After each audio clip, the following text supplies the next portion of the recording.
Okay, here's our late morning panel, if you will. It's going to be on, the title of it is Exclusionary Nationalism and Identity Formation. And I want to give a shout out to the folks who drove down from Flagstaff this morning.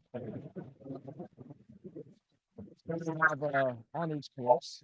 It's Dr. Carl Casey course. So we got an honors class and that I-17 is not a easy job. So we appreciate you being here. So I will turn this over to our moderator here, colleague Keith Brown, director of the Malikian Center.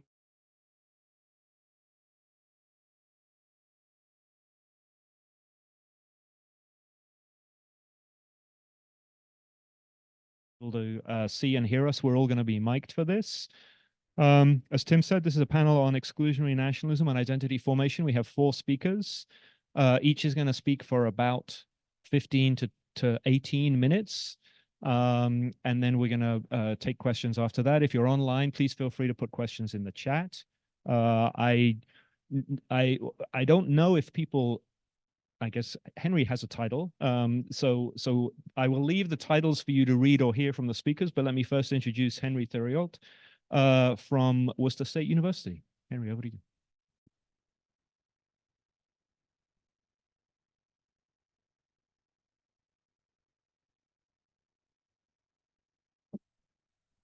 All right. I'm live. Very exciting, or bad for you folks, but that's all right. All right. I tend to walk around a little bit, so I'm going to do that a little bit. First of all, welcome to everybody for being here. I know especially those who had to take a trek down. I appreciate it. Hopefully this will be interesting for you. And I'm going to say at the outset, I love having a whiteboard. If you get nothing else out of what I'm going to say, and I'm a philosopher by training, so keep in mind my job is not to settle anything that I'm going to talk about. It's to raise questions and problems that will get you thinking about things. Even if I can't get you all the way there, you will certainly be able to do stuff. So the first thing is nationalism is not always bad, which is the way people talk about it all the time. Second thing is democracy, and this is a sort of a side note, democracy is not always anti-genocidal. And anybody who's been paying attention to US history can see that we've been a functioning democracy for more than 200 years and have committed multiple genocides on our own territory and participated in, complicit in, and so forth outside our territory. And the last thing is that genocide is much more complicated time-wise, and we'll see why that matters in terms of national identity after genocide than we usually think. And if you get those 3 things, I think I'll have done some kind of a job. All right, so first I want to open up in the spirit of the conference topic, but should be for any gathering.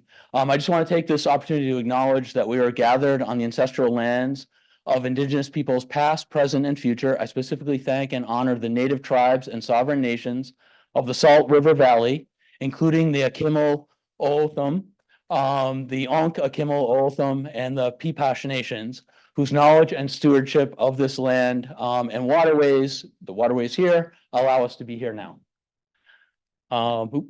Jumping ahead. All right, nationalism. Basically, it's the idea that you have a group that's defined as a nation, a group of people who, in theory, share some kind of identity characteristics, although we're going to question that a little bit.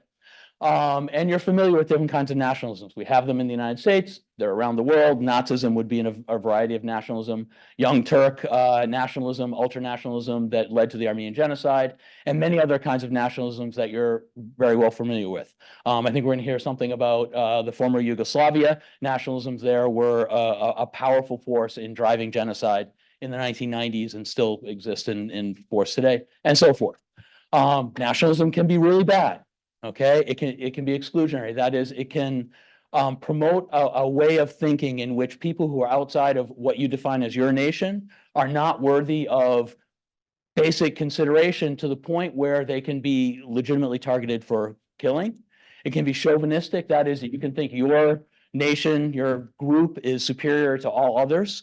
And that leads to a kind of sense of hierarchy. And I'm going to reference Ann Waters, who's a Native American philosopher who wrote a great article about 20 years ago, Language Matters, in which she talks about the dangers of any kind of categorization of people. And on her read, and she kind of couches this in the sort of Western philosophical intellectual tradition of these kind of binary oppositions, they always lead to hierarchies. So, male, female, European, non-European, and so forth, always lead to these. And nationalism frequently has a causal role in genocide. Okay, no surprise to anybody who's studied the topic. Nationalism, nation, national identity, notoriously hard to define in the 12 minutes or whatever that remain. I will not even attempt to do that. There have been a lot of different theories. Most of the good theorization of nations and nationalism was done in the 1980s and especially 1990s. And at that point, around late 90s, nationalism fell out of academic fashion and people started theorizing about it. So there hasn't been a lot done since then. Pay attention, future academics. That's a big thing. Figure out what the fashions are and tag on to the one that you think is going to be big over your career, not the one that's big right when you're in grad school, which I've made the mistake of doing. But anyway, so just to understand, there are many types of each of these categories, many kinds of nationalism, positive, negative. I mean, there are all sorts of ways we can think about it. And each, different concepts of nation, right? Some are very tied to the idea of a state. Some are very deterritorialized. Diaspora national identity, for instance, is not necessarily tied to a state. It's more tied to a group that has an identity connection across distance and so forth. And each is internally complex and contested. And this is really important. Within any national group, you can look at the United States. If we're a nation, there's debate on that, whether we would consider ourselves a nation. We're certainly a state, a political state. But if we are a nation, there are many, many, many different concepts of what that group is, who should be in it, who should be out of it. Think about national politics over the last, throughout our history, but especially the last maybe 10 years, contestation about immigration and so forth is all about who's in, who's out, who can be in, who shouldn't be in, and so forth. I would argue, and this gets into a little bit more complicated stuff that we won't dig into too deeply, but nations are sort of a combination of sort of actual relations among people, right? So you actually have social relations, networks, and so forth within any nation, and then conceptual aspects where you don't have connections. There are people, you consider yourself, say, an American of Armenian descent. So I have Armenian national identity. I consider myself tied to Armenians, most of whom I will never know personally, right? So there's also a conceptual piece that you add to that lived experience. I have networks in both my US identity and in my Armenian identity that are real concrete networks that span the globe in many cases, certainly in the Armenian case. I also use this conceptual thing to think of people who are also part of that group who are not in my exact direct experience. Does everybody follow that? Make sense? Okay. So nations are really complicated. I mentioned there are other ways of thinking about nations from the typical, I hate to say the Nazi version of, tied to land and exclusion and all those kinds of things. Two slides here, good lessons for you. I did this on purpose. Don't ever do slides like this. It's way too much stuff. I should have broken them apart and I didn't. Especially with the youngsters here. Kiss of death. Very simply, I'm gonna summarize this in very simple. Because of all the bad things nationalism has done historically, the repression that it's represented. I mentioned Eric Hobsbawm, Eric Hobsbawm's a theorist of the nation, particularly in the 80s and 90s, among other things, famous historian. And one of the things he points out is nationalism. For him, it's always like this. It's a little too much, but that nationalism often functions as a way for elites in a society to mask the way that people within their society are being oppressed. He focuses on class, right? If you're poor, right, people will tie you into the nation. Now, be part of our nation anyway. You're poor, and you think, well, if I'm part of the nation, that's great. I have some important status, and I don't have to worry about the fact that the people who are running my nation are exploiting me. I'm poor. I don't have health insurance, whatever it is, right? So there's a way of thinking that way. Sorry. This is another thing not to do. So there are reasons to be critical of national identity and nationalism. But what happened in the 1980s and 90s in progressive circles, you see this in US academia globally, is that nationalism became, in effect, this sort of bogeyman, I'm calling it, right? It became a sort of shorthand. If something is nationalist, it's bad. Anybody who's promoting national identity is mistaken, and so forth. And the result of that became a kind of knee-jerk reaction against any assertion of national identity. That's fine for big, powerful nations who typically oppress other groups, engage in aggressive wars, genocide, and so forth. But the concern I had, and this is work I had done in the past, the concern I have is this was also applied to groups that were small and weak, and especially, as part of that, genocide victim groups, who often used an assertion of national identity as a way to try to foil the effort to destroy their identity, right? Genocide targets, among other things, one of the 4 categories is national identity, right? And so if people conceive of themselves as a nation, often genocide victim groups are not in a position to cause much harm as a nation, right? That's the fact that they're weak makes them vulnerable to genocide. And when they experience genocide, that direct phase of genocide, the reaction that makes sense, right, against that assertion of destruction of their identity is to reassert their identity. And you see this around the world, especially you see indigenous groups doing this, right? You see other groups, I mentioned as an Armenian national identity in the 20th century following the 1915 genocide became very important and continues to be important in that way. And the simple point I'll make is this aspect, because of this blanket attitude against nationalism and national identity, it actually, in a perverse way, has re-victimized or tends to re-victimize victim groups, because the thing that they're trying to do to resist the effect of a genocide, which ultimately is about destroying, again, if it's targeting a national identity, is ultimately about destroying that national identity, is to delegitimize the national identity that they're trying to assert against the destructive force of a genocide. And so we end up undermining efforts at preserving groups or allowing them to become viable in the future after they've experienced genocide. And to get into this is a little bit complicated again, but genocide in terms of time is also a really complicated phenomenon. We tend to think, and this is political expediency driving this, we tend to think of genocide when the direct violence is happening, and typically we associate it with direct killing, and that's the extent of genocide. That's not all that genocide is. We tend to think of it in that way. And when there's an end to that direct violence, we think, great, the genocide is over. And the goal is actually to end that violence. But genocide is a set of acts that are actions initiated by a perpetrator or a perpetrator group, but those acts are not sort of stopped when the perpetrator group stops acting. They continue, in some cases, for decades and centuries. Okay? And these are not just the consequences of the acts, it's the registry of the acts themselves. The acts play out over time.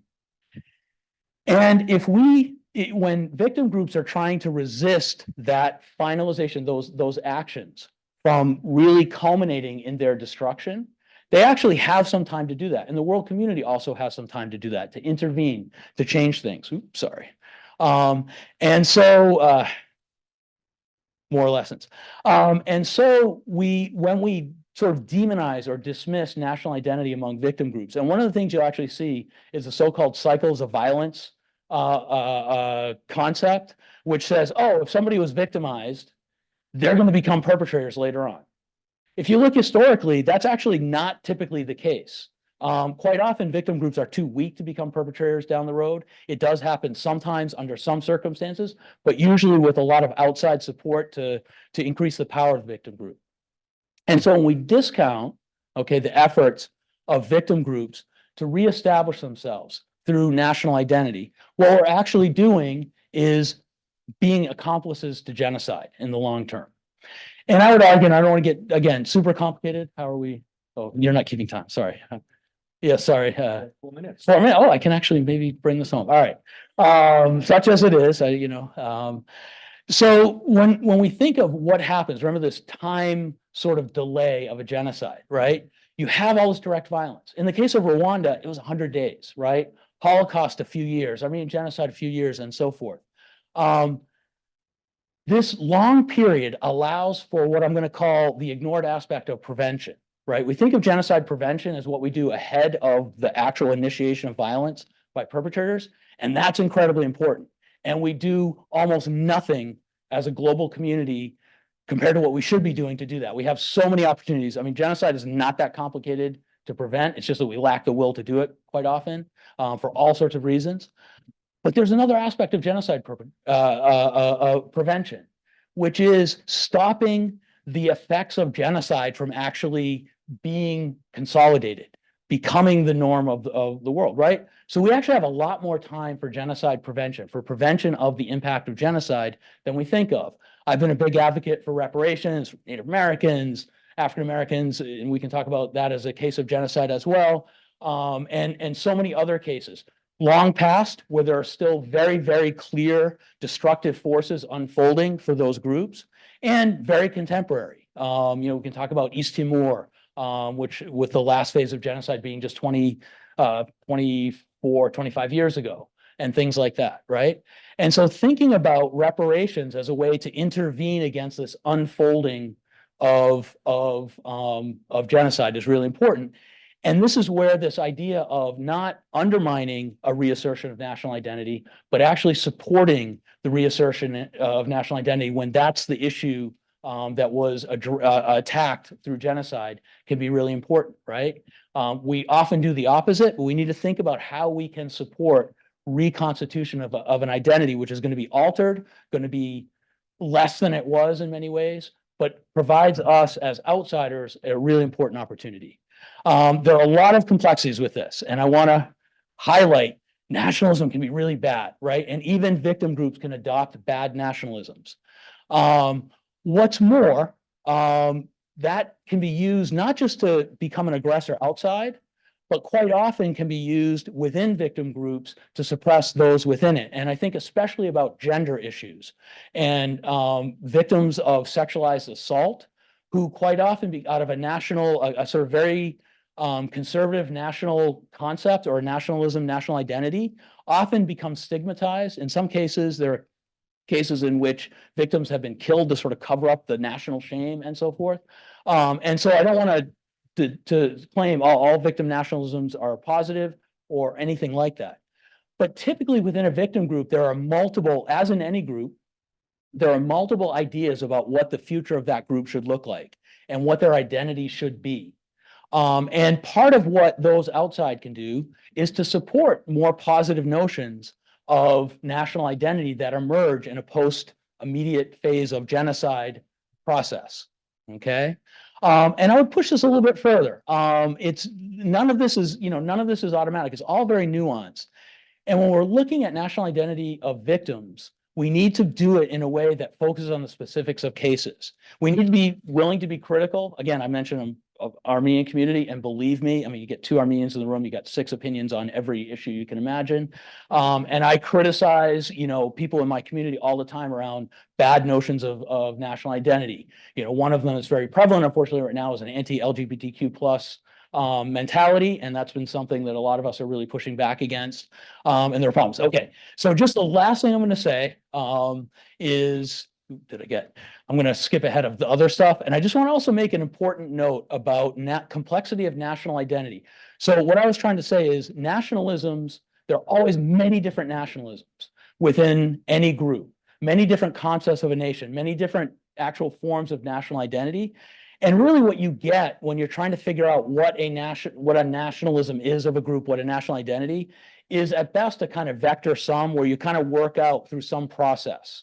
I was mentioning, I won't get to the democracy thing here in interest of time, but it's very hard to decide who speaks for a nation and so forth, including victim nations. And there needs to be a lot of thought about how to do that. The most prominent or loudest characterizer of national identity in a group, including a victim group, is often not the one that really is representative of that group and what should be thought of as that group's identity. Again, you can see that in the US quite frequently and so forth. And so a lot of work needs to be done to think about what a positive notion of national identity for a post-genocide group would be. Perpetrators also have, even in the midst of the worst kind of nationalism that takes over a perpetrator group, there are often countercurrents of other forms of national identity. And I'm just pointing this out because these can be very, very, very important in a post-genocide rehabilitation of the perpetrator group, which has really important effects on victim groups. And I'm just going to use the example of the Young Turk movement. The extreme nationalist version of that perpetrated the Armenian genocide and genocide against Assyrians and Greeks, okay, in the Ottoman Empire. But there were other currents of that national identity that were extremely progressive, that were open to these three groups and other groups that were trying to promote a new model of Turkish identity that included them, or Ottoman identity that included them. And today, those can be tapped to point out to people who have very old school nationalist views, destructive against Greeks, Assyrians, and Armenians, that there's other models available for them. I'm going to stop because I'm way over time. I appreciate your patience, and I can hand this off to the next person. Thank you. Oh, there you go. Yeah, so for you. Thank you so much. Completely fascinating. Thank you for respecting my. No, I didn't. I'm sorry. So You'll have my apology. One thing I didn't mention, and we'll just while Anastasia is getting mic'd up, I'll just mention that for those of you who had the chance to listen to Professor Bartos' keynote yesterday, you'll hear some of the same themes I think today, especially this notion of how to create space for moderate voices with speaking from a place of proud identity, as well as the more extreme voices that often dominate the debate. So thank you for that, Henry. I'll also make a second note following up from something that Professor Samuelson said yesterday about Genocide Awareness Week. This is an interdisciplinary or multidisciplinary panel in terms of academic training. So we've heard from a philosopher. And now, if the mic has passed, we are going to hear from Anastasia Leshchyshyn, who is from the field of political science. We'll be following with a trained historian and another political scientist. Anastasia, over to you. Great. Well, thank you very much. I sincerely appreciate the invitation to participate in the conference and thank the organizers and sponsors for making my attendance possible. Now, I was first introduced to the field of genocide studies through my past work at the Holodomor Research and Education Consortium at the University of Alberta, which promotes research and awareness of the state-induced famine in Soviet Ukraine in the early 1930s. And at this time, I was also fortunate to have taken part in events organized by the Zorian Institute in Toronto, including in their annual Genocide and Human Rights University program. And the acronym of that program is GROUP. And I was informed yesterday that alumni of the program are now endearingly referred to as groupies. So I gratefully subscribe to that identity and would strongly encourage other students to enroll in the program. Despite the dismal events under study, the program involved in illuminating for 2 weeks of immersion in comparative genocide studies taught by venerable scholars in the field, several of whom are participating in this conference. So since then, I have been embarking on a PhD in political science at McGill University. And while my studies evolved to focus on more contemporary issues in European politics, including judicial politics, minority rights, and memory politics, my past engagement in the field of genocide studies sort of made a lasting impression and have inevitably sort of informed my analysis of Russia's invasion of Ukraine. So amid ongoing discussions, how do I do this? Here we go, great. So amid ongoing discussions of colonialism and decolonization in the post-Soviet and post-communist spheres, and I note that these terms are now in themselves being debated for their relevance and analytical purchase. So I propose that Russia's war in Ukraine provides a unique opportunity to approach the study of collective violence, as well as processes of genocide through the prism of collective memory. So I'm interested in the ways in which notions of victory and military glory have figured in the evolution of post-Soviet Russian identity and collective memory. And the term collective memory refers to the shared memories held by a collective about the past and the societal significance of their present day representations. So the salience of notions of victory and military glory in post-Soviet Russia are rooted in large part in triumphalist narratives of the Soviet victory in the Second World War over Nazi Germany. And later in this perpetration, I'll discuss how these notions of victory's perpetuity that can be interlinked with emergent notions of Russia's imperial destiny. So I argue that Ukraine's unanticipated resistance to Russia's full-scale invasion can be seen to have instigated an exogenous shock to Russian collective memory narratives, destabilizing in particular notions of Russia's perpetual victory and military glory. So the shock is especially egregious given that it was instigated and is being instigated by the Ukrainians, of course, with military and financial support from the West. The Ukrainians have predominantly figured in Russian collective memory as colonial, categorically inferior, and undeserving of the acknowledgement of statehood. So put simply, how does a nation that defines itself with reference to manipulated memories of military glory, perpetual victory, and imperial destiny respond to unanticipated prospects of military defeat? And what dynamics of violence, and especially violence against civilians, can such a prospect produce? Can such rhetoric, which reinforces the purity of victory and military glory as a unifying concept, be seen to facilitate the perpetration of genocide in Ukraine? And have both the invasion's unanticipated prolongation and lack of assurance of a Russian victory allowed or made more acceptable the pursuit of extreme and violent policies by the Russians in Ukraine? So initially I started this analysis in a course on comparative politics at McGill, looking to kind of unify and make links between the literature on collective violence and memory politics.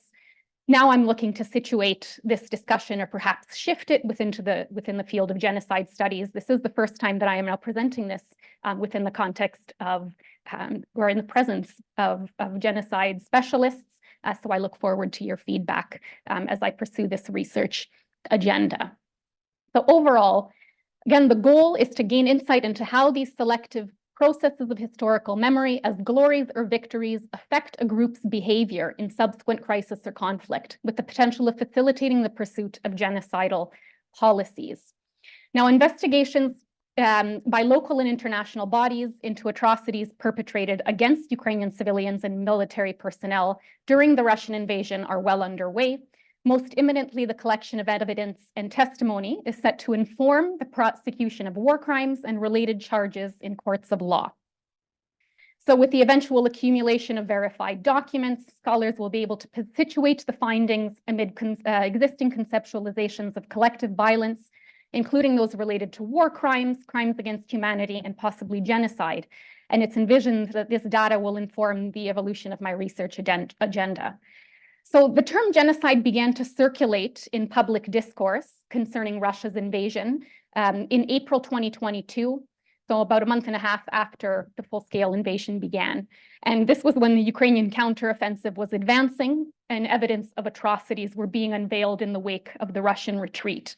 So widespread patterns of violence committed by Russian soldiers during their occupation was becoming apparent, and infamously in Bucha in the Kyiv region, including executions, torture, and sexual violence.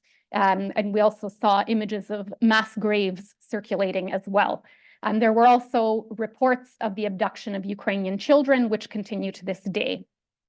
So these incidents of violence occurring in conditions of direct or close proximity between Russian soldiers and Ukrainian civilians were also enacted in tandem with the frequent or distanced targeting of civilians through missile strikes on active civilian hotspots.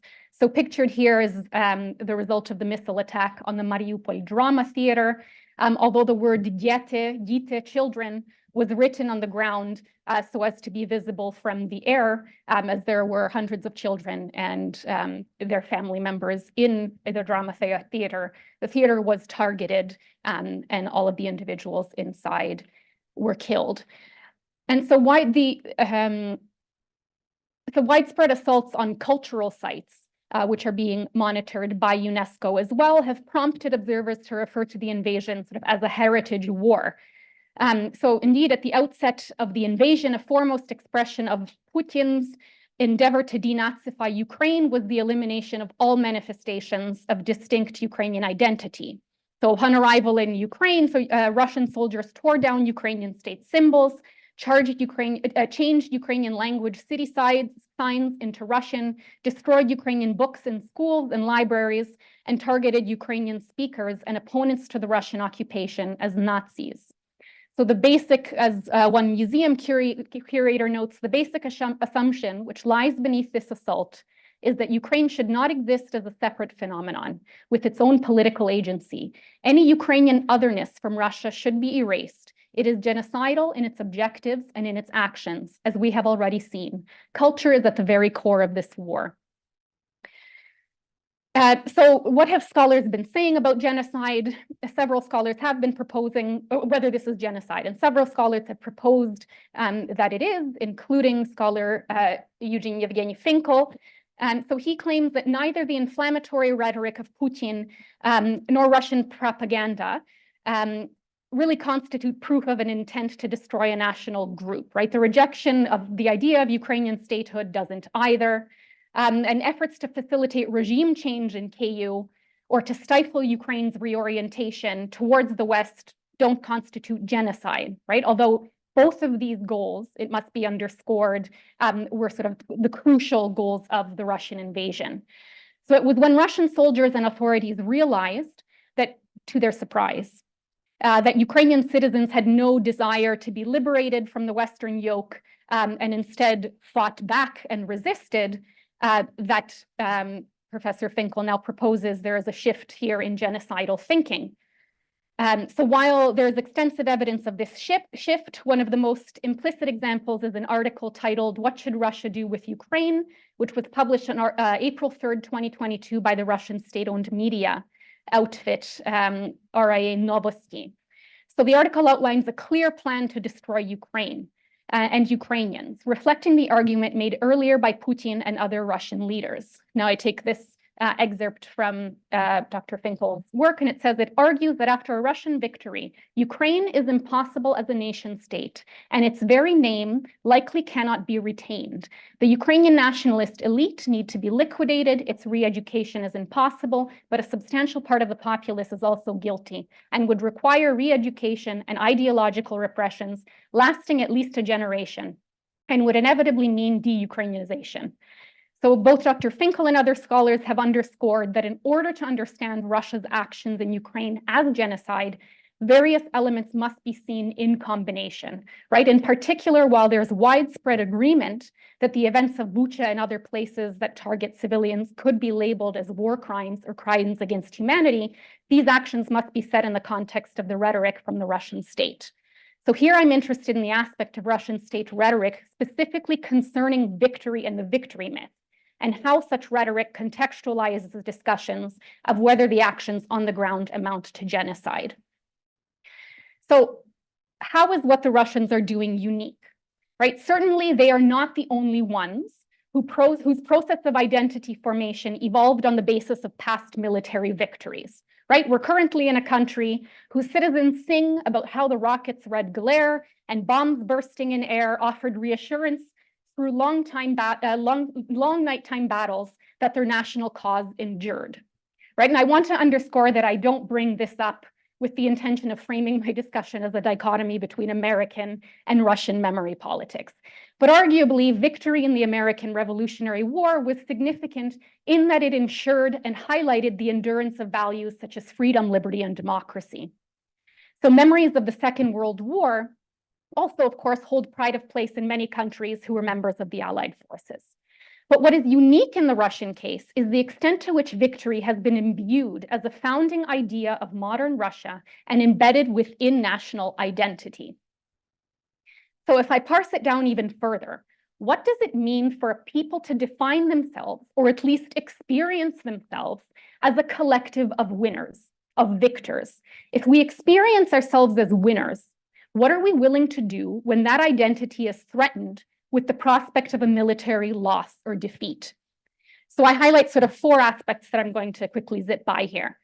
So one is that if you define yourselves as a bunch of winners, you need a good story about a path to victory, right? And so there's a vast literature on Russian memory politics, and in particular memory politics of the Second World War, which the Russians refer to as the Great Patriotic War.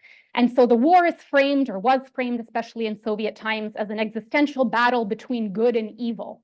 Of course, when the other side in such depictions are actual Nazis, right, it's hardly an overstatement to depict the war in such terms.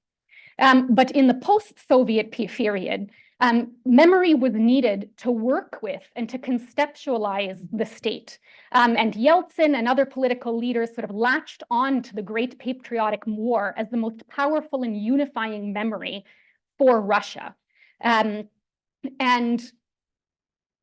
so these memories, in fact, really proved to appeal to and perpetually invigorate a Russian audience haunted by the horrors of the conflict with Nazi Germany, disillusioned by hardships in post-Soviet Russia, and nostalgic for the professed stability of life in the Soviet Union.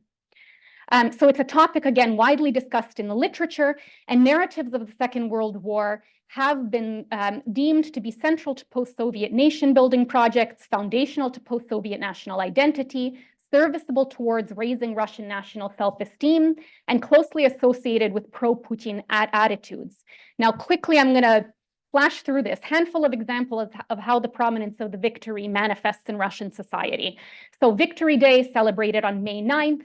It was in 2008 that suddenly we saw military parades resume on the Red Square. It's an annual display of Russian military power, one which I note Trump really admired during his presidency and wanted to reenact here in the United States. There's Victory Park, a whole park with statues and the like commemorating the victory over the Second World War. One sort of maybe what is seen to be a more fun celebration of the victory is the founding in 2015 of Patriot Park, and several observers have labeled this Russia's military Disneyland. So they have programming for everyone, especially kids. And one notable aspect of their programming is the reenactment of the storming of the Reichstag. So here you actually see a mini Reichstag and various participants engage in this activity. And in particular, there are enthusiastic participants in the Yunarmia, which is a youth army, promoted by and funded by the Russian authorities. There's also sort of the Immortal Regiment, so the cult of the heroic dead, and so the memorialization is crucial here in this aspect. So and I'm going to go speed by this too. If you identify yourself as winners, you disregard and forget any past instances of military defeat, and you erase darker aspects of the past to maintain the purity of victory, right? So although Russia is no stranger to defeat in war, including from the Crimean War, Russo-Japanese War, to more recent Soviet-Afghan War, and the First Chechen War, Putin's amplification of rhetoric about the great victory myth has instilled widespread and evidently distorted conviction that Russians can somehow never be defeated on the battlefield. And of course, the purity and integrity of victory as a unifying concept is reinforced by concerted efforts among Russian authorities to exclude from collective memory narratives of the war crimes of the Red Army soldiers, Stalin's role in orchestrating terror against the Soviet population, especially in the 1930s, and the subjugation of East Central Europe after 1945. So third, if you identify yourself as winners, you rely on the presence of others for your self-understanding and existence. And to build your imperial identity, you fabricate enemies to underscore the relevance and vitality of victory. So of course, we have four items here. Nazis, they figure as a pernicious evil, valiantly conquered, and yet hungry for revenge. Oops. You select the re-imperialization of Russian identity, as I mentioned. This wasn't necessarily a predetermined path. There were discussions about a civic identity circulating in the 1990s that would define Russia based on its internal borders, but ultimately the imperial identity triumphed. You also identify a formidable enemy. So here, the US, NATO, figure in this discussions, and their presence is said to pose a perpetual threat, but plays a role more so in reinforcing a sense of Russia's status in the League of World Superpowers. And finally, it's helpful to be surrounded by a bunch of losers, or at least people you can convincingly define in comparable terms: colonial, inferior, unqualified for independent statehood. So most crucially for this discussion, and I promise I am concluding, is that if you're going to pick a fight, you pick one you know you can win. So, but of course, you don't call it a fight or a form of aggression, let alone a war. You call it a special military operation. And among these ample ambiguities and manipulations that such a term allows, it's notably an endeavor you can't really lose. So to conclude, again, I've been speaking about sort of theory here. Ideally, the collection of data will inform kind of the empirical evolution of my analysis. But I want to highlight that the idea of victory has served, while it's served as a unifying concept, it's also proven to be a crucial liability, right? Its relevance and effectiveness depends on Russia's others, and in particular, Ukraine, to either exist on Russia's terms or not at all. And a focus on the salience of victory in Russian collective self-understanding is also crucial for discussions about a post-war future, right? Both in Russia and in Ukraine. There are worries about what Russia's defeat would mean. However, the victory myth, it's usefully fuzzy, right? There's an elasticity to it. And the authorities are sort of constantly changing, Russian authority constantly changing goalposts, redefining their history in order to make their narrative palatable among their citizens. So perhaps we can have some faith in the ingenuity and inventiveness of the Russian authorities to reframe their strategies of storytelling to allow Russia to save face while accepting Ukrainian self-determination. And the term humiliation kind of keeps circulating. Worries about Russian humiliation keep circulating here. I propose that a Russian defeat does not have to be associated with humiliation, perhaps a Ukrainian victory, but a concrete perhaps the Ukrainian victory could help sort of dismantle the salience of the victory myth and prompt what could be framed as a dignified introspection among Russians about who they are and what their role is in the world. And so perhaps we can also harbor some optimism that the general public, spearheaded by the opposition, could begin to dismantle the colonial underpinnings of Russian identity. So scholars have been posing questions about how we could envision Russia without a colonial component. My research proposes to take this question further and say, how do we envision our future Russia without this victorious component? And so although the Russian authorities should no doubt be held to account for their actions in Ukraine, and while it'll no doubt take generations for Ukrainians to get over the suffering and traumas that they have endured, it's still conceivable to imagine a future Russia that is recognized and respected as an economic and political powerhouse. So the real question is, what kind of a Russia will we be dealing with? What kind of a Russia do we want to deal with in the future?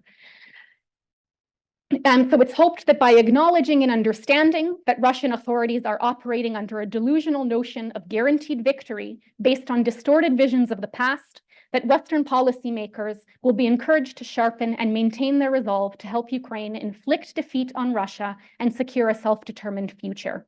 If Russia stops fighting, there will be no more war. If Ukraine stops fighting, there will be no more Ukraine. Thank you.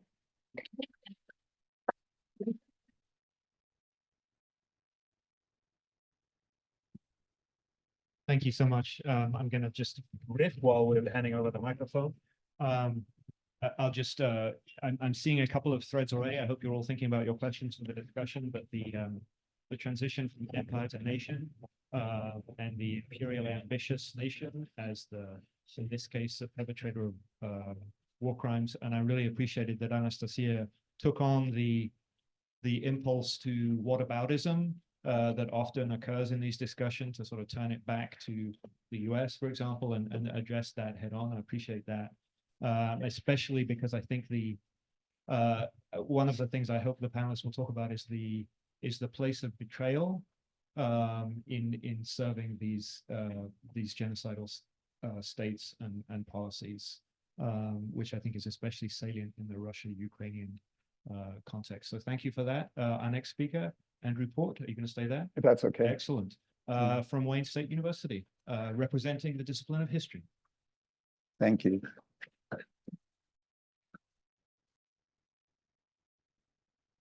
Just get my timer going so I don't go over. I don't have a slideshow, but I did bring my own little podium. So, but I will be in Tucson tomorrow presenting on my new book, which I'll talk about in a second. And there I have a very nice slideshow. So if anyone wants to come down to Tucson, it'd be nice to see you.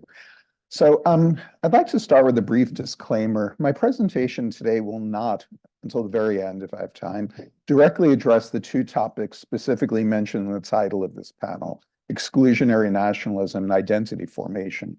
Instead, I'd like to talk about some of the findings of my recent book, Never Again: Germans and Genocide After the Holocaust, because they speak to one of the overarching themes of Genocide Awareness Week, namely how we confront violent actions and ongoing threats of genocide throughout the world.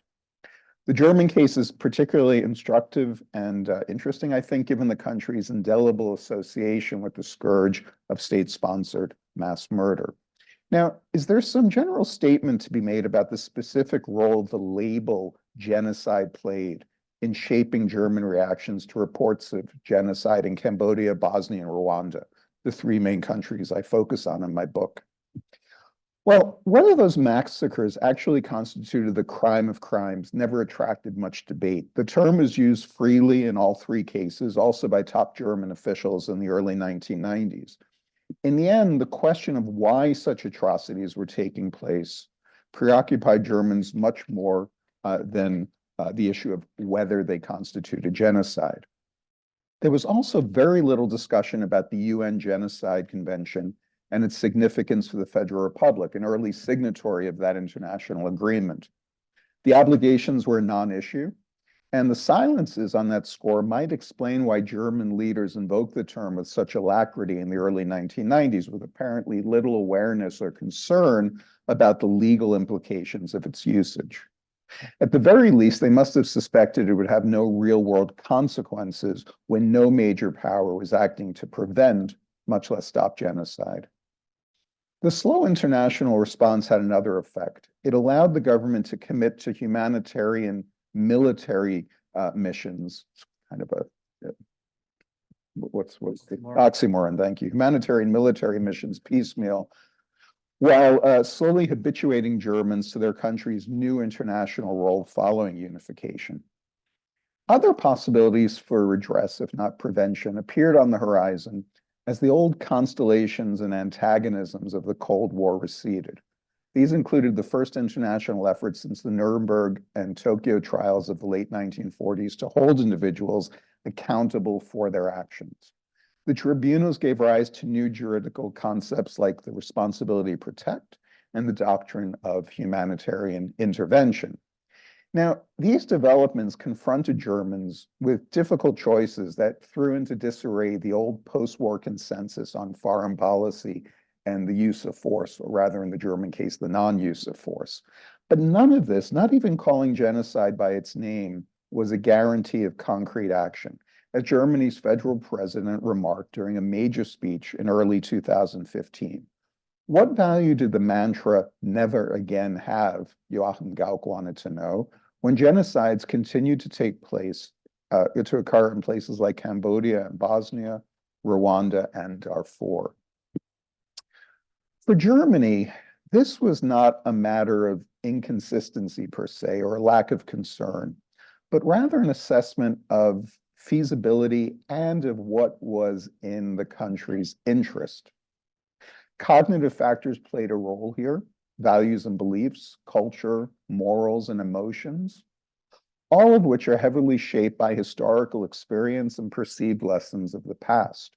This was especially true for post-war Germany, where foreign policy decisions that may have seemed inconsistent or irrational were indeed made in accordance with a sense of Germany's own national interests and its history. That history loomed large, and its presence made itself felt in many ways, not least in the evocative imagery and jarring language used to describe foreign genocides and other atrocities. Stark references to gas, ovens, and burning human flesh, the use of terms like concentration camp and extermination, contained unmistakable echoes of the final solution that resonated with German audiences. But to what end? Such appeals and allusions allowed officials and politicians, human rights activists and concerned citizens, journalists, pundits, and public intellectuals alike to convey their shock and horror in the most effective and damning way available to them by associating grisly developments abroad with what was by now considered to have been the worst crime in the history of humanity. Motivations varied. Some hoped to appeal to emotion and a sense of guilt, to compel the government and fellow citizens to act. For others, it was a form of Vergangenheitsbewältigung by proxy, a way to come to terms with their country's dark past in a roundabout manner through the prism of other genocides. Political motives were sometimes at play as well. Genocide could serve as a moral and political cudgel, useful for scoring points against political adversaries. It gave conservatives a chance to stick it to the left rhetorically at home. This was especially true in the case of Cambodia, where a self-styled leftist regime had committed unspeakable atrocities that provided a clear example of communist criminality at the very height of the Cold War. Now, using the Third Reich in an instrumental way for political gain was a questionable pursuit, but it was certainly better than suppressing the past, which in turn was far preferable to repeating the past. Still, its inflammatory invocation did run the risk of relativizing or somehow trivializing the Holocaust. The common use of superlatives to describe foreign atrocities as unprecedented, as the worst ever committed, including by implication ones committed during the Third Reich, seemed to veer in that direction, wittingly or not. There were certainly concerns in Germany, especially on the left, that frivolous comparisons to the genocide of the Jews and the use of loaded terms like concentration camp were reckless and dangerous. And of course, we had a similar debate here recently when Ocasio-Cortez used that term to describe holding camps on the southern border. And some of you may be familiar with Masha Gesen's recent piece in the New Yorker, where she also referred to Gaza as a ghetto. At any rate, discussions about semantics and the use of words freighted by their association with National Socialism highlights just how attuned Germans were to the importance of language and metaphor. But one should, I think, be wary of taking a discursive analysis too far. Analogies and associations with Nazism were often just rhetorical devices. But words and images influence perceptions, even if in ways difficult to measure precisely. In the end, how Germans talked about foreign genocide is important because it helps us to understand why they responded as they did. Visual memories and the shock of recognition prompted by spectacular images reminiscent of what had happened in the 1940s inspired empathy, emotional indignation, and an array of humanitarian activities by ordinary Germans who wanted their government to do more. Often overshadowing pragmatic political considerations, the many grim reports from afar influenced the public statements and even the policy agendas of leading politicians. There was no escaping the Third Reich, even when it could skillfully be put to use, or especially, I should say, when it could skillfully be put to use as a political tool. Following unification, Germany's violent past was used to draw vastly dissimilar foreign policy positions, including ones about armed intervention. The question of what those lessons were was an even greater source of vexed debate when it came to foreign genocide. Progressives and conservatives, advocates and opponents of humanitarian interventions alike, all invoke the Holocaust to different ends.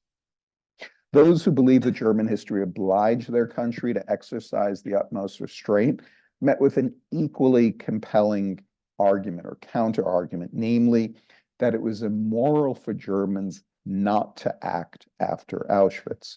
Those positions cut across political lines, transcending traditional left-right divisions, and often making for curious bedfellows. At stake was nothing less than the Federal Republic's proper place in the international arena.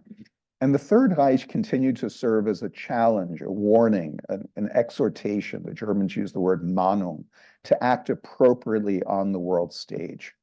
But the burden of history no longer allowed for clear-cut choices or determined policy in one direction or the other. It's a paradox, but the burden of history sometimes outweighed the burden of history. Wherever one came down on these issues, the difficult challenge of navigating the demands of a painful past remained a constant. By the 1980s, German history, for a variety of reasons, was on everybody's mind, especially in West Germany.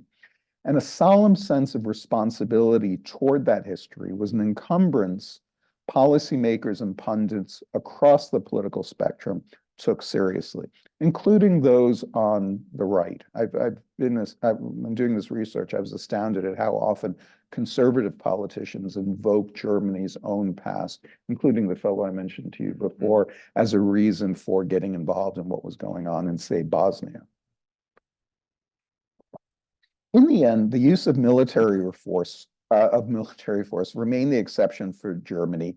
Non-lethal responses, strong verbal condemnation of perpetrators, lofty demands for justice, the rule.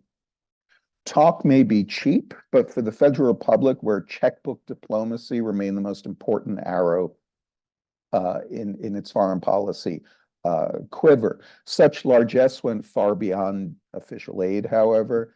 Stories of foreign genocides and their aftermath prompted outpourings of private donations, as well as an array of grassroots humanitarian activities. There was little ordinary Germans could do apart from supporting and engaging in such endeavors. Individual Germans were motivated by a mixture of personal and political reasons, some by a moral sense of duty or an ethical obligation to act as Christians, say, or as inhabitants of a country that had benefited from foreign aid after World War II and was now one of the wealthiest in the world. Others by commitment to human rights, a buzzword that became popular just as news of the Cambodian genocide broke in the 1970s. Remorse and a desire to make amends in some way for Nazi transgressions were also factors. Some explicitly acknowledged the sense of responsibility as an impetus for donating money. For hosting refugees, Germany took in twice as many refugees from former Yugoslavia than the rest of Europe put together. And that includes Muslim refugees from Bosnia. There's been a lot of claims recently about German society being very anti-Muslim, and I wouldn't argue that those currents don't exist, but it's also worth keeping in mind that hundreds of thousands of Muslims were actually warmly welcomed into Germany in the early 1990s. So the sense of responsibility, impetus for donating money, hosting refugees, or even traveling to troubled regions to help in person. Again, this was Vergangenheitsbewältigung, coming to terms with the past in practice and by proxy. But an equal, if not more important, historical stimulus was also at play, namely the hardships Germans themselves had endured. Mass displacement, mass rape, mass destruction in the 1940s were all within living memory. And an intimate familiarity with such suffering motivated Germans to assist those damaged and displaced by mass atrocities. Now, it's difficult to measure motivation with any precision, but the grief, pain, and trauma Germans had earlier inflicted on others and experienced themselves were clearly crucial influences. At the same time, such actions accrued to the Federal Republic as a whole in the form of political capital, burnishing the image and increasing the credibility and likability of Germany and Germans abroad in light of past crimes and a spate of violent xenophobic outrages in the early 1990s following unification. If I have some this time. You start wrapping now? Yes, let me close on that note, but with two brief observations directly related to the title of this panel. I'm finally coming back to the panel. The horrors of World War II cured most Germans of any form of aggressive exclusionary nationalism. I had the qualifier aggressive, given the ongoing political debates, like elsewhere in the West, including in this country, about allowing in too many immigrants and asylum seekers. Now, as to the question of identity formation, painful memories of World War II and the Holocaust have become a core element of post-war German identity, especially since the 1980s. On the one hand, this has produced a negative identity of sorts based on a pledge never to forget the crimes committed by earlier generations, and more important, never again to repeat such grievous offenses. Those are admirable commitments, and Germans are rightly proud of them. At the same time, German national pride in and identity with their country's vaunted culture of remembrance can sometimes smack of self-righteousness, or what the Germans themselves refer to as Sendungsbewusstsein. That is a moralistic sense of mission to heal the world. I was actually mixing Sendungsbewusstsein with Am deutschen Wesen soll die Welt genesen, but okay. So self-righteousness. Okay, self-righteousness, bad. Still, I think we'd all agree, much better than the alternative. Thank you.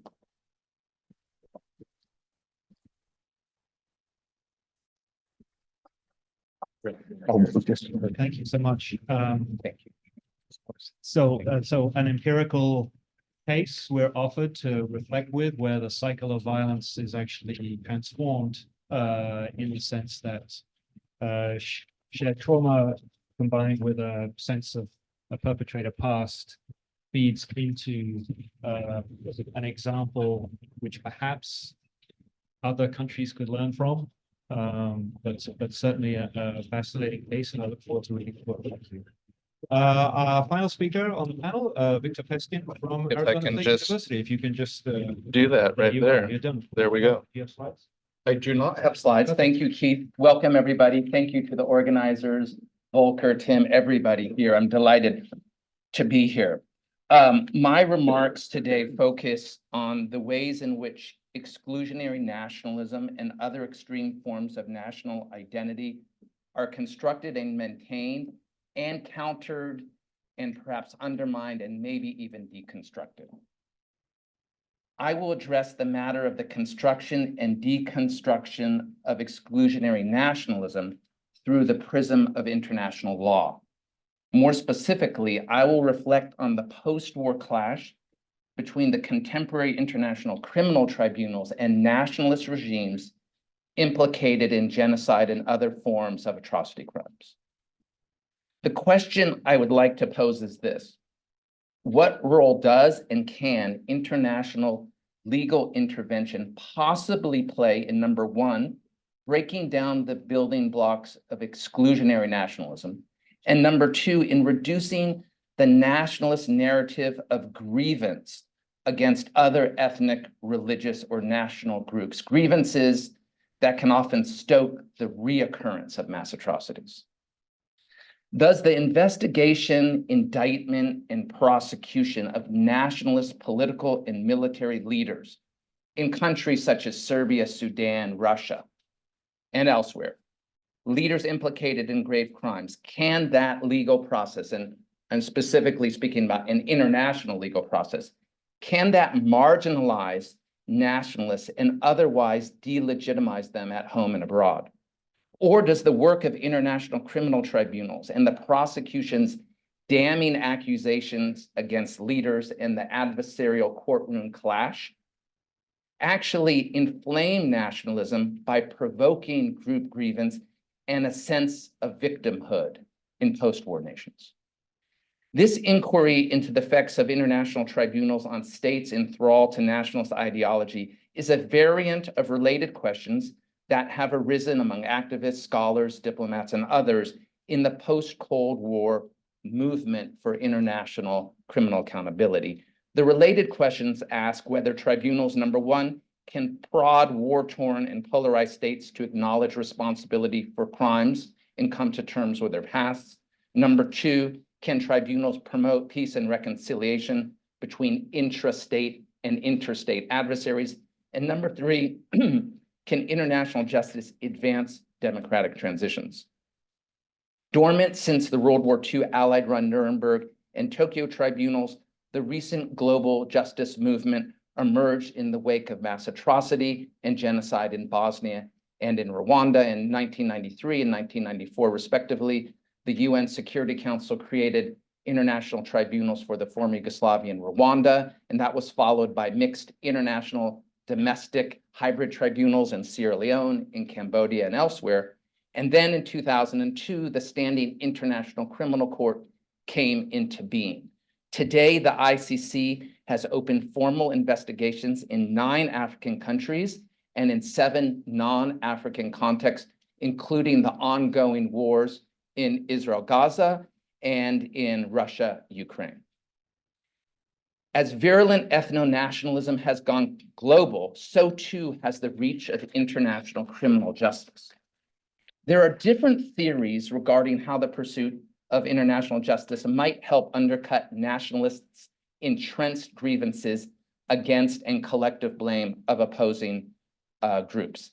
A favored explanation holds that the tribunals can serve as an effective counter to nationalist disinformation and ideology by virtue of the tribunal's international character and presumed impartiality. Number two, to their rigorous fact-finding processes. And number three, to their narrow focus on determining individual criminal responsibility. Few experts believe that the contemporary tribunals on their own can transform deeply post-war, deeply divided post-war societies. But there is a hope that the tribunal processes under relatively favorable conditions can dull the blunt edges of nationalism. This can be done, as one noted legal scholar has said, by shrinking the space for the denial of regime atrocities. It is theorized that the tribunal's production of authoritative truth regarding leadership responsibility for atrocities will negate the nationalists' claims of the regime's supposed wartime rectitude. Under international pressure, targeted states have at times agreed to comply with tribunal requests for the handover of indicted suspects. But even then, as we know from Serbia and Croatia, societal nationalist backlash against the tribunals can place these institutions on the defensive and deprive these tribunals of crucial state support. Moreover, nationalist backlash against international tribunals has often appeared to strengthen nationalist political actors, and by giving them a new source of seemingly endless grievances against what is portrayed as a new external threat. In effect, the tribunal's attempts to hold state leaders responsible can give nationalists a new and potent opportunity to portray themselves as the defenders of the nation's honor. Moreover, nationalist backlash can imperil fragile democratic transitions by empowering nationalists in the opposition and usher them back to power. This can happen when post-war reformist leaders face blowback and even assassination, as occurred with the Serbian Prime Minister Zoran Đinđić in 2003 for daring to arrest and hand over indicted war criminals held at home as war heroes. So whether fairly or not, international tribunals often then end up, in the scholarly literature as well, being blamed for fueling rather than weakening exclusionary nationalism. Tribunal chief prosecutors and other tribunal supporters refute the nationalist claim that international legal intervention poses a threat to state and society. Toward this end, the chief prosecutors have assert that the Yugoslavia tribunal's indictment of former Serbian President Milosevic and the ICC's indictment of President Putin of Russia only pertain to their alleged crimes and do not entail accusations or seek to tarnish or shame the nation itself. But at the core of the nationalist argument is the assertion that international tribunals, contrary to their own claims, are political weapons wielded by international actors, usually Western actors, usually the United States, to punish the state and victimize their ethnic, religious, or national group. So, and now I'm wrapping up slowly, does the threat of nationalist backlash mean that we should rethink our support for the global justice project? And should the work of international tribunals and the exercise of prosecutorial discretion, that is, the chief prosecutor of these tribunals has discretion whether to indict certain leaders or not at all, should the exercise of prosecutorial discretion be strategically modified in the hopes of tempering nationalist blowback? In the real world, tribunals, which lack any enforcement powers of their own, need to maintain some level of a constructive relationship, even with defiant authoritarian regimes. But to make prosecutorial concessions with the hope of tempering, containing nationalism is fraught with dangers of its own. First, prosecutorial compromise and conciliation, in addition to risking tribunal impartiality, may actually incentivize and embolden rather than counter and reduce nationalist backlash and the nationalist denial of state responsibility for wartime crimes. No amount of concessions will, at least in the short term, prompt states to accept an outside institution and that institution's judgments that threatens the nationalist mythology surrounding the claimed righteousness of their wartime conduct. Some attempts to reduce state backlash, such as the tribunal's important but underfunded outreach programs, are constructive, but other attempts to temper backlash are not. Although nationalist backlash against international tribunals is problematic, it's probably inevitable. And in fact, nationalist backlash, I argue, may constitute a necessary part of the international justice landscape. Perhaps international tribunals' confrontation with defiant states will lead over generations to a reconsideration of state denial of wartime atrocities. But there is no guarantee that this will ever happen. Yet for all their flaws in rendering justice and producing truth, international tribunals and their historical record of wartime crimes may be able to be held in trust, so to speak, for countries to make use of when political and societal conditions change there. Thank you.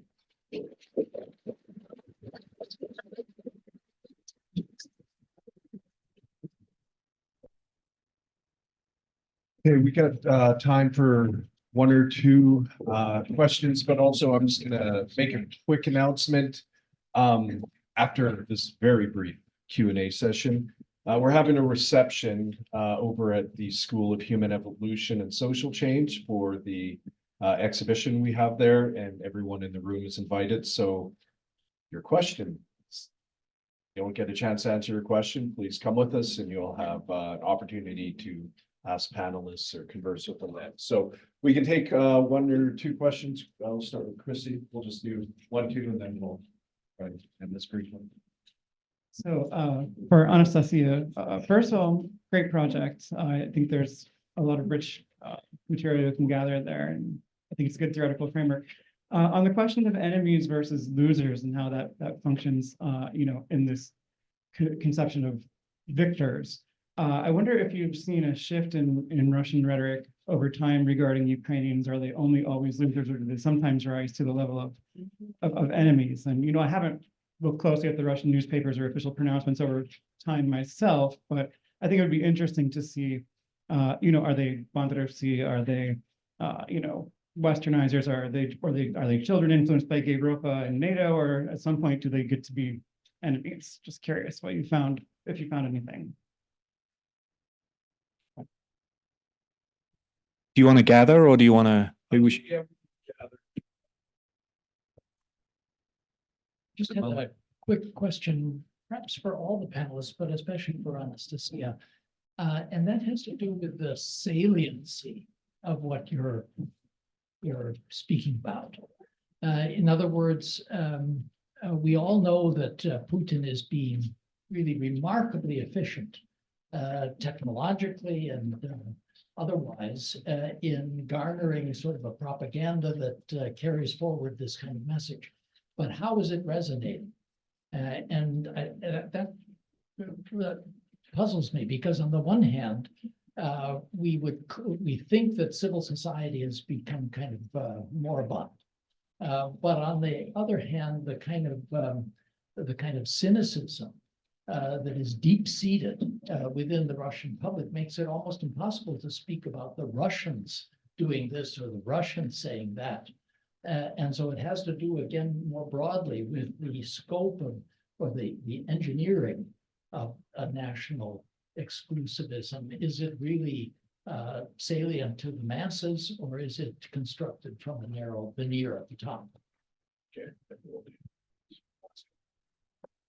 Dr. Peskin, could you talk, if you could, a little bit more about the Global South's reaction to intervention in Kosovo, and then their further dissatisfaction with the implementation of R2P in 2005, and then what seems to be the culmination of their fears, and that other larger countries can intervene as they deem fit in the Libyan interventions of 2011, which seemed for the Global South the final blow that they have lost their ability to push back against R2P, the ability of other nations to decide to interfere within other nations for any reason that doesn't have a UN Security Council authorization. So if you could talk a little, anything about R2P in the Global South and their reaction to the tribunals and the changing of international law, I think that would be much appreciated.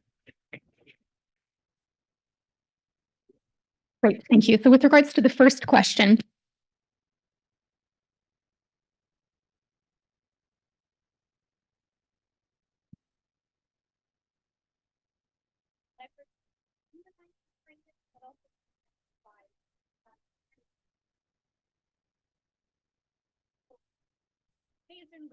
was ostensibly driven. Do I need both? Okay, I didn't know if one was for online or one for the other. So, you know, the invasion was kind of ostensibly driven by this noble goal of denazifying Ukraine. But at the same time, it was framed by Putin sort of in these imperial reminiscences about the cherished and long-standing ties between Russia, Ukraine, and Belarus. I guess the formidable enemy really still is the United States. And I think that's why, of course, the Ukrainian resistance is contingent on foreign support militarily and financially. But the idea of, and the prevalence of the idea of a perpetual Russian victory, or Russians as victors, broadly speaking, not only in Russia, but arguably also in the general public, is kind of steeped in this idea that Cold War notions of Russia as the alternative superpower to the United States. And therefore, if Russia is going to lose in a war, it can only be to the United States, kind of a legitimate enemy to which Russia can lose.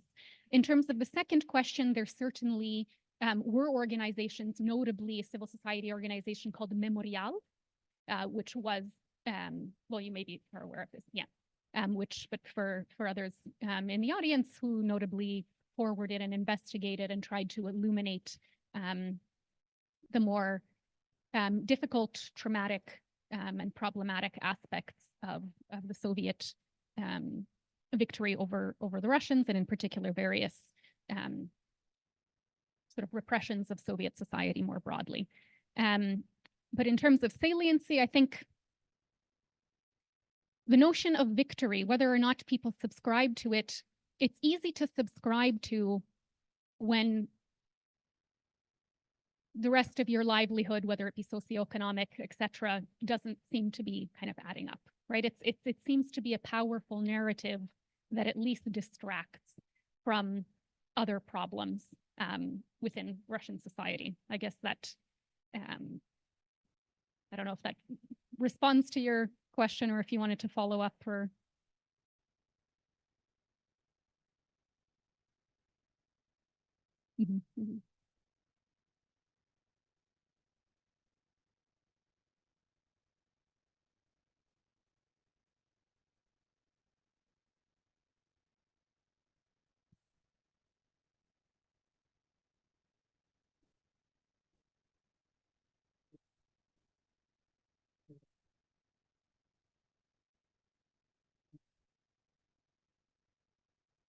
Mhm. I think one thing, oh. Yes, okay. I would maybe just pose that perhaps rather than exclusionary nationalism, Russian nationalism can almost be seen as immersive, right? It's exclusionary, but it's crucially immersive. And so it kind of gets to address both aspects of sort of cynicism, but also kind of imperial kind of nobility as well. Sure. Thank you for the question. I'll just respond super quickly because I think we're over time. Very important question. A lot of a dissatisfaction about the implementation of R2P or the responsibility to protect. But in terms of the link to international justice, I think there's a larger debate and disagreement over what is perceived in the global South and elsewhere about the imperfect, inconsistent application of, so-called humanitarian interventions militarily and judicially, right? So the question of intervening to stop mass atrocities and genocide is a noble one. The question of international justice to seek accountability is a noble one. The debate has now shifted into who will be held responsible for alleged crimes, right? Is it only certain actors in the global South? Will also other certain allies of the West also be held account? It does happen, but the debate pretty much continues over the fair application of a judicial and military intervention.